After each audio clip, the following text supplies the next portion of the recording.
We at Encounter Jesus Online followers are committed to quality content research to give you the best when it comes to growth in the Christian sphere. We ask questions to give you befitting answers. We bring Jesus closer to you. It's time to make some terrific intercessions in the spirit. Revelations chapter 12 verse 7 to 8. Listen, the devil has lived with God for aeons. He was an angel, and he was not just an ordinary angel. If you study the angelic realm, angels have ranks. Ordinary angels are messengers, but there are other angels that are princes, and the devil was a prince in heaven. So he understood God. Now, when they studied God, they knew that God had no weakness. But the devil discovered that there was something about God that others did not know. And that thing he found out about God was that God loved man.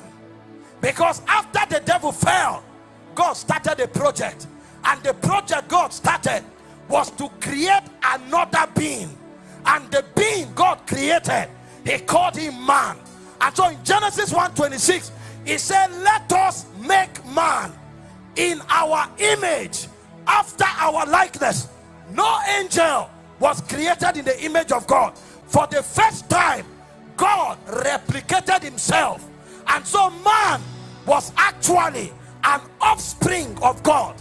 When man was to be created, there was no raw material for creating man. God had to breathe out. So man is actually God exhaled and kept in dust. And so the devil knows anything that affects man affects God directly. And so if you cannot hurt God, there is a way to touch God. The way to touch God is to touch man. Because if you touch man, you touch the image of God. And when you touch the image of God, you touch God. He knows that he cannot fight God. He knows that he cannot do anything to God. But the way to touch God is to touch man. And so the devil declared war with man. If man fails, God will be hurt. And true to what the devil discovered, when man fell, God left everything. The Bible said that Jesus, the Son of God, came into this world. But in order to save man, God came down from his throne, took up the garment of God, and God entered the womb of a woman, and God was there for 9 months. God was born as a man to save man. And the Bible said all of that thing that God did is a revelation of his love. It said, for God so loved the world that he gave his only begotten son, that whosoever believeth in him shall not perish but have everlasting life. Jesus was speaking in John chapter 10 verse 10. He said, the devil cometh not but for to kill, to steal, and to destroy. The question is, what do you have that the devil wants to steal? The devil is not a man, he's a spirit. He doesn't need your car, he doesn't need your money, he doesn't need your house. Man is the only creature that carries the fullness of God's glory. And so the devil knows that if he comes to you, he can steal something you have that is exclusive to God.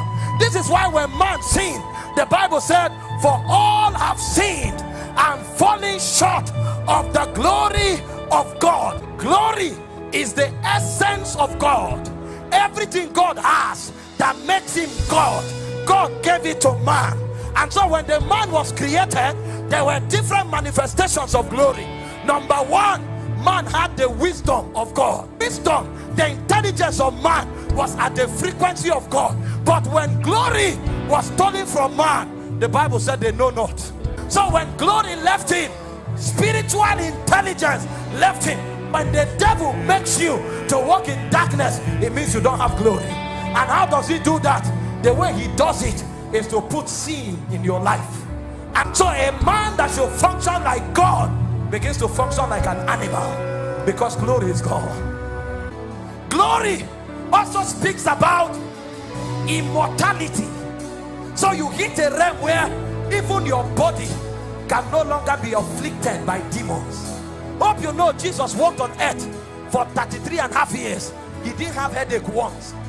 The glory economy. You know why? When you enter the glory, the Bible said Jesus was raised from the dead by the glory of the Father. And it said that same spirit that raised up Jesus from the dead dwells in you. He quickens your mortal body. So there is a glory economy you enter that your eyes cannot fail, your body cannot fail, your business cannot fail. Anything you touch, glory flows out of it. How did you think the man of God stood here and casually deaf ears were opening? It's the economy of the glory.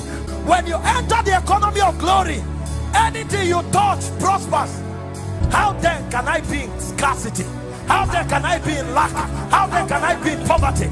That means whatever I need to do to prosper is already on my inside. If I need to sow and reap, I will sow. But in case I don't have the opportunity to sow and reap, there is an atmosphere that I carry, and that atmosphere causes the lines to fall for me in pleasant places. Christianity is not a religion. Christianity is God manifested through a man. Christianity is divinity expressed through humanity. God came to restore the glory. And you know what Jesus said in John 17:22? He said, the glory that you have given to me, I have given to them. We have an advantage. We are not hopeless. We are not helpless. We are mightily helped of God. Christ in you is the hope of glory. And everyone who carries Christ walks in that glory.